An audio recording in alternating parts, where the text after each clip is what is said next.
Bienvenue sur le podcast L'Alchimie de l'être. Je suis Alexandre Canal, thérapeute holistique et géobiologue, et je te partage ici ma vision de la conscience, teintée de notions d'énergétique, de néo-chamanisme et de perception extrasensorielle. Si tu chemines vers ta guérison intérieure, vers l'exploration de la conscience, que tu te questionnes sur les mémoires de l'âme ou le sens de l'incarnation, alors ce podcast est pour toi. La vision holistique renvoie à une notion de globalité de l'être. Mais pour moi, c'est aussi être conscient que nous faisons partie d'un tout et que l'extérieur n'est que le reflet de l'intérieur.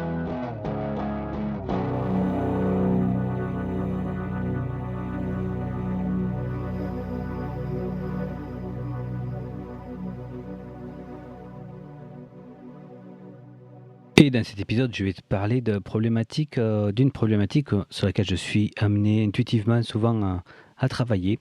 C'est les problématiques liées à l'incarnation.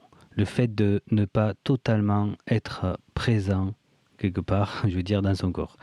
Donc, comment aborder cette problématique? C'est la question que je me suis posée avant de faire ce podcast. Et là, ça m'a renvoyé de suite à la scène d'un film. Bon, c'est vrai que je m'aperçois que souvent dans mes épisodes, je parle souvent de scènes de films. Bon, bref, donc c'était le film Dune de David Lynch, la première version de l'adaptation de l'œuvre de Frank Herbert.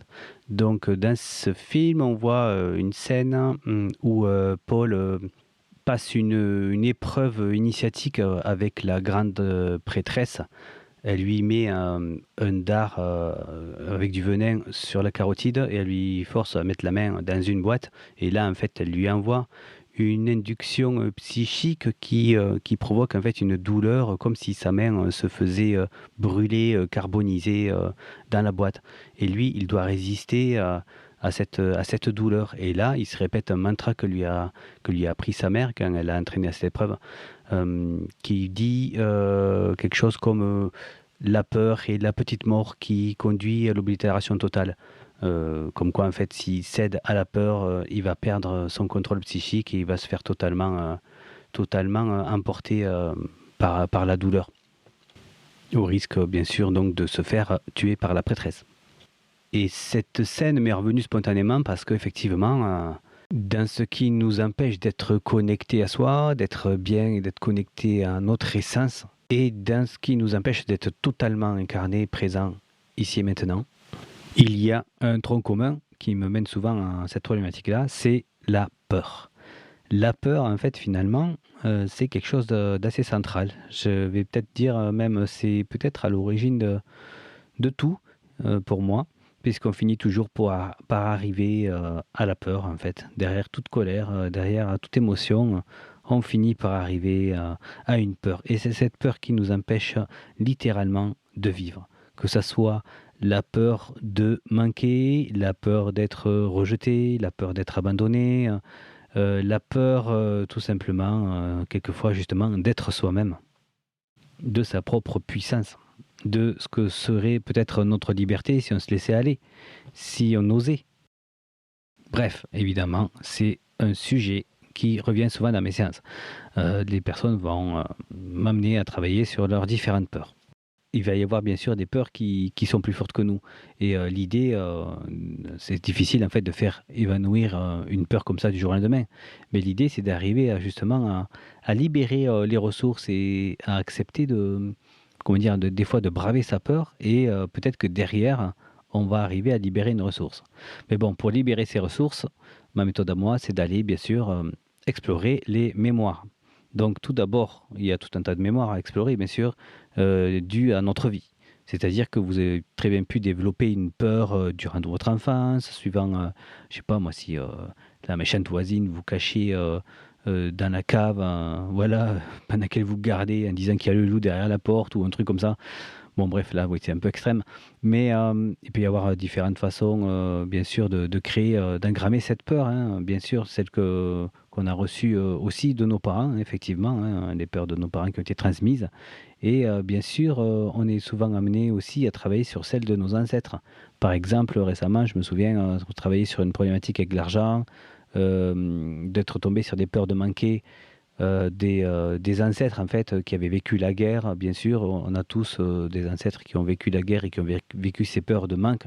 Bon, quelquefois, effectivement, elles sont engrammées, elles ressurgissent dans notre vie, que ça soit de manière générale ou d'un ancêtre en particulier qui a vécu quelque chose de particulièrement traumatique, bien sûr.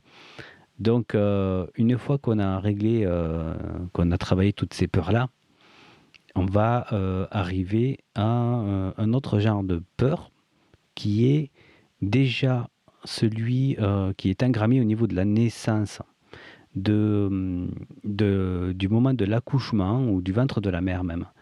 Je vais vous parler un petit peu là des matrices périnatales de Stanislas Grof. Alors pour vous situer un petit peu qui est Stanislas Grof, c'est un médecin psychiatre qui a eu il y a quelques années déjà, c'est 60-70 il me semble, euh, donc eu l'autorisation d'établir des protocoles pour travailler avec des substances psychédéliques. Donc maintenant, ça commence à se faire aujourd'hui. Il y a plusieurs protocoles qui sont en cours avec des résultats assez intéressants.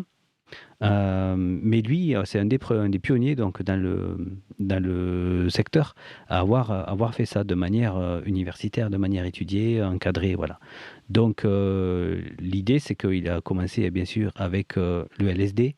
Bon, ensuite, il a trouvé d'autres méthodes. Il a travaillé notamment aussi avec l'ayahuasca, avec des plantes psychotropes issu du chamanisme, mais maintenant il a développé le courant de la respiration holotropique, qui est un genre, on va dire, d'hyperventilation qui provoque un état de conscience altéré et qui fait à peu près qui donne à peu près le même résultat, en tout cas pour cette thérapie-là.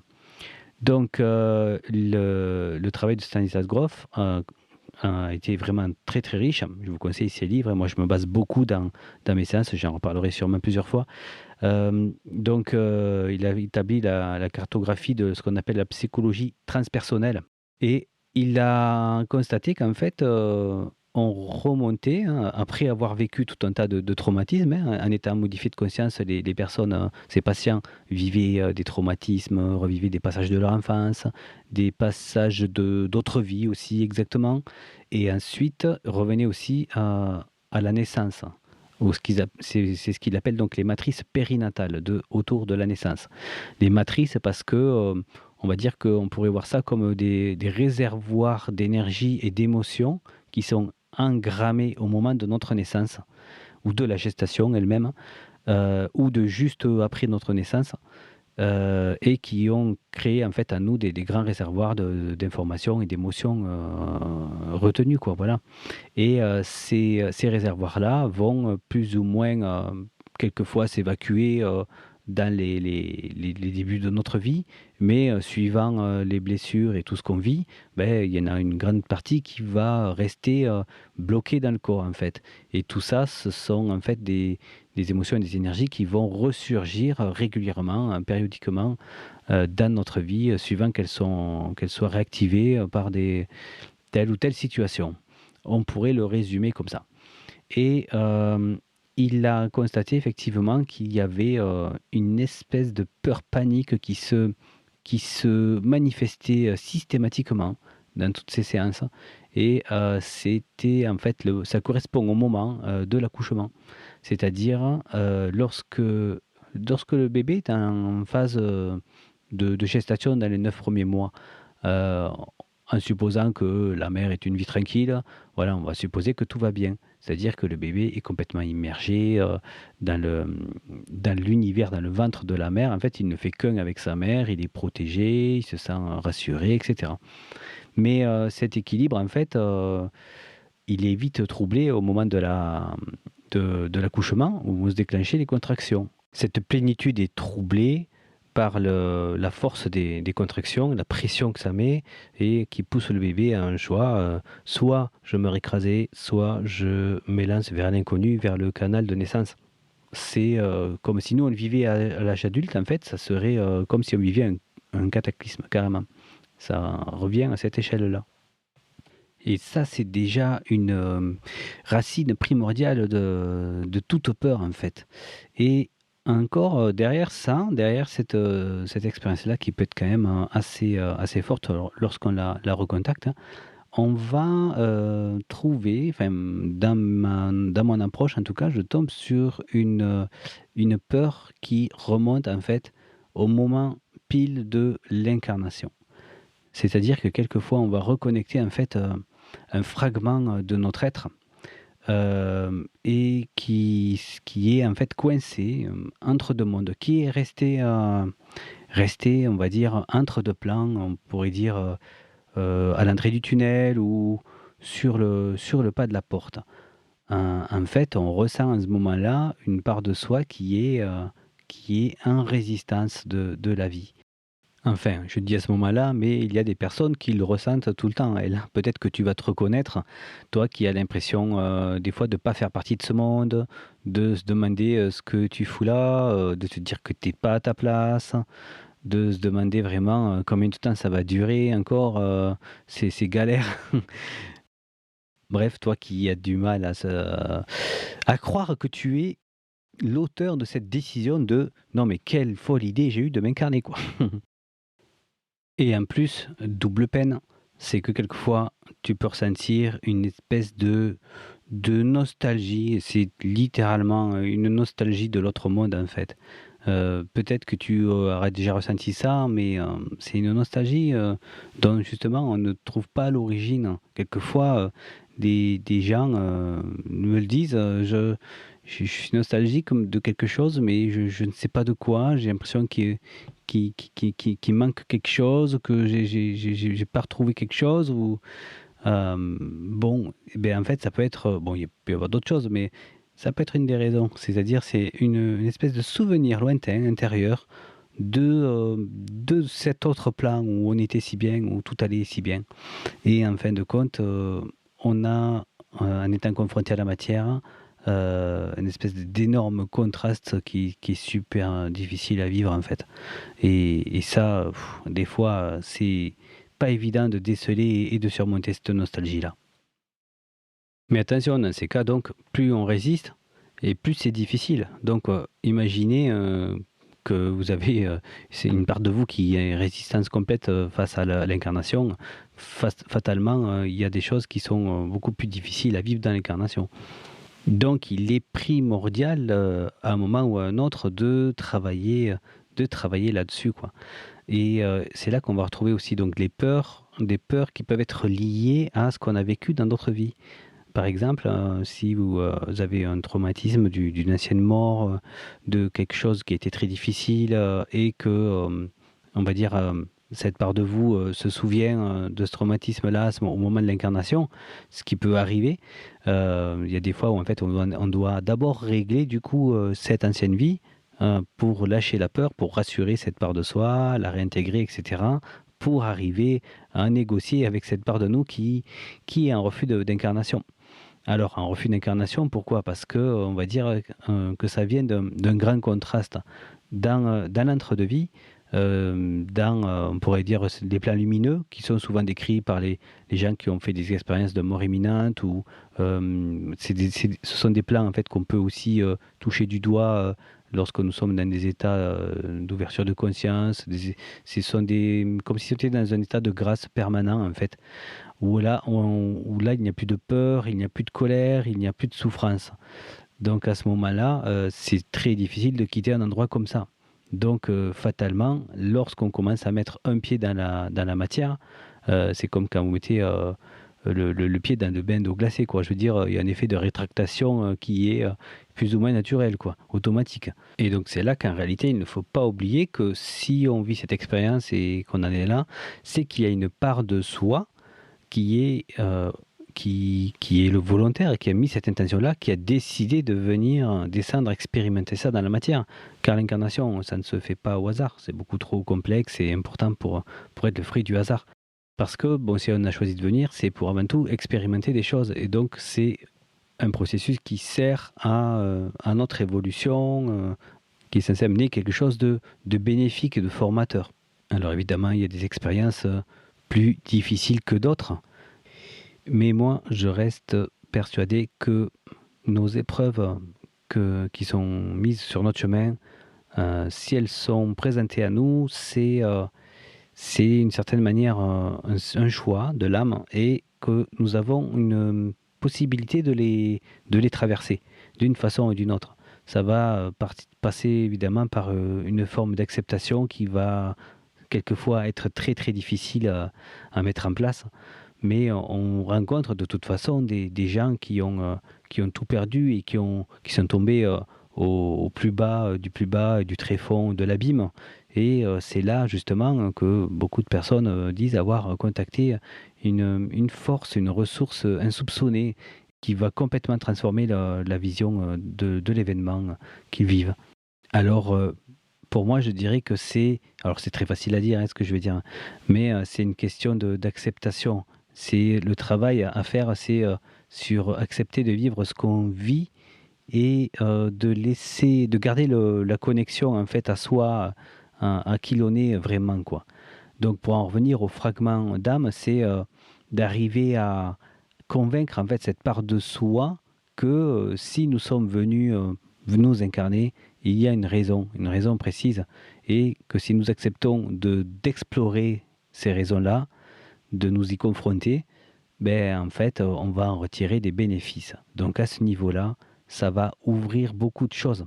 Parce qu'il y a quelque chose qu'il ne faut pas oublier, c'est qu'on peut très bien être ancré dans la matière, mais aussi connecté là-haut. Je dirais même, pour moi, c'est la nature profonde de l'humain. L'humain est connecté, relié, il fait partie de cette lumière qui forme le grand tout, et il est à la fois aussi incarné dans la matière. Donc les deux sont totalement, je vais dire, interdépendants même. Même si ça paraît évident, on voit quand même beaucoup de personnes aussi qui sont, comment dire, hein, qui vont être en fuite justement, quelquefois sans s'en apercevoir, hein. Il m'arrive souvent de le révéler, qui vont être en fuite en fait de la matière, en fuyant dans la spiritualité. Donc ça, c'est pas quelque chose de raisonnable finalement, parce que le travail, c'est justement pour moi de fusionner les deux. C'est ce que l'humain a intégré, quoi, pour moi. Lorsqu'on accepte cette incarnation et qu'on réintègre cette part de soi qui était coincée entre deux mondes, on va donc reconnecter donc la lumière de notre être encore plus fort en fait. Même si on l'avait déjà avant, on va avoir accès à beaucoup plus de ressources intérieures. On va pouvoir en fait donc se confronter à tout un tas de peurs, mais normalement on va donc pouvoir générer des ressources qui vont nous permettre de les acquérir, de les traverser et du coup de les transcender. Mais avant de contacter cette peur, quelquefois il arrive qu'on doive traverser une colère, une espèce de colère, hein, contre tout, contre la vie elle-même, contre les autres, contre finalement Dieu. Mais bon, vu que Dieu c'est soi, donc c'est une colère contre sa propre source avant tout. Et ça crée un énorme schisme. Et forcément, vu que tu vas polariser ta réalité là-dessus, eh ben, la vie va t'envoyer tout un tas de choses qui vont te permettre, qui vont te donner raison, en fait, voilà. Donc, il est primordial aussi d'accepter de poser cette colère, bien sûr, qui ne fait que rajouter beaucoup plus de difficultés. De toute façon, toute colère est bonne à poser, puisque partant de cette optique, en fait, l'autre te fait miroir, et cette colère que tu projettes sur l'autre, finalement, c'est une colère que tu projettes contre toi. Et si tu n'y arrives pas, il y a peut-être une raison à cela. C'est qu'en fait, tu n'es pas allé assez écouter les parts de toi qui ont souffert. Mais bon, ça fera l'objet d'un autre podcast.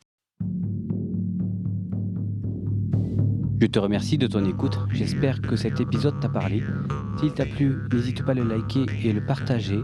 Tu peux suivre mon actualité sur mon site alexandrecanal.net, sur Instagram alexandre.canal.alchimie ou sur ma page Facebook, l'alchimie de l'être.